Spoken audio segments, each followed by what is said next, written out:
So here's a quick tip for anybody who feels intense negative emotion and because of that falls off their weight loss journey. So first thing you want to do whenever you recognize that you're in this kind of more negative state is you want to label the emotion that you're feeling the most. Are you anxious? Are you worried? Are you stressed? Are you overwhelmed? Label the emotion so you can start to put it in a box and collect it.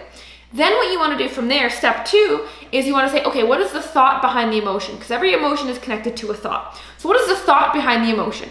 And then step 3 is, okay, what's the absolute worst case scenario here?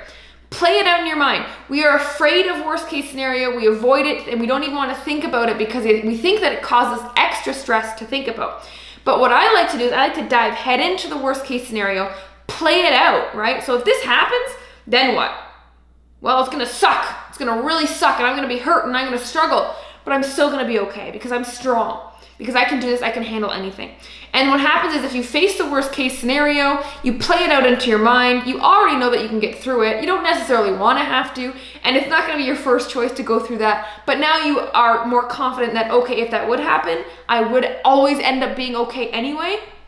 Now this emotion lessens, it becomes less intense, it's in this little box, and you can come back to that box later. So you can still be focused and productive in the moment despite the negative emotions because you've now put them in a box, you know what they're from, you know that you can handle it, and then now you can actually continue to go forward instead of letting these emotions rule your decisions and your actions and throwing you off.